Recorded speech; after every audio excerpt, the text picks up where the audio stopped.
Good morning mga tol! Welcome back to my channel for today's video. So, ito yung aking video okay player na Platinum T40. So, meron ako na-encounter na problema dito. So, yun, share ko sa inyo kung ano yung naging issue nito.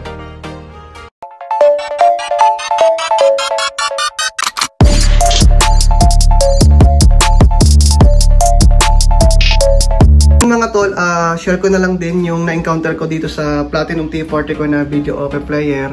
So, nanghihinayang din naman ako na hindi ko siya ipagawa. So, ang na-encounter ko siya na issue dito or problema is nag-noddy siya. Although, sobrang tagal na kasi dito, halos kasabay ito ng concert na 5 auto ko.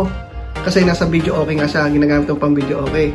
So, nung magdi-December 31, doon ko lang din talaga pares silang ginamit. So, yun nga, pag open ko, nag-notice agad yung LCD niya.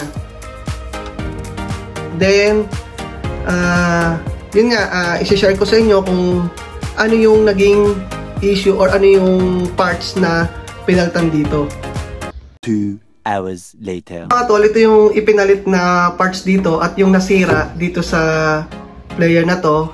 So, ito yung binili ko dun sa pinagpagawan ko at nag-repair nitong player na to. So yan, halos umabot siya ng 1,000 pesos kasama na ang labor. So ngayon naman okay na siya. Yan, makikita nyo.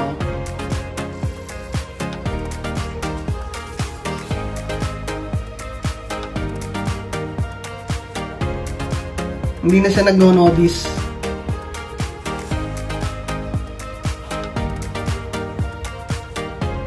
Yan.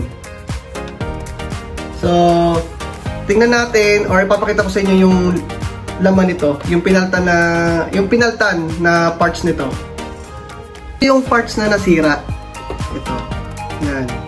So, as per nung technician na nag-repair nito, dapat hindi talaga siya nai-stock kasi nasisira yung lens.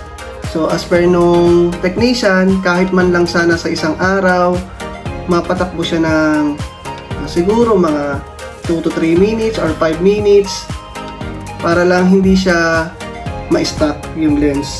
Ayan.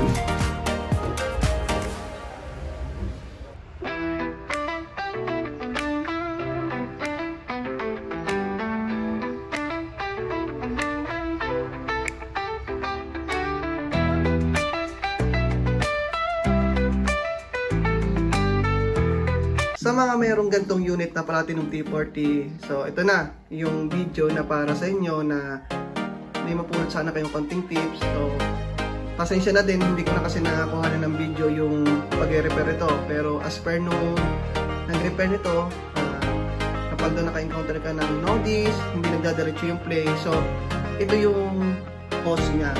Usually, sa mga pinalitan niya, pinapalitan niya o nare-repair niya, ito yung nagiging cause. So, sana sa may mga unit na ganito, may nakuha kayong konting tips. Yun nga, sayang kung hindi nyo rin ipapagawa. Then, thank you very much sa mga subscriber ko.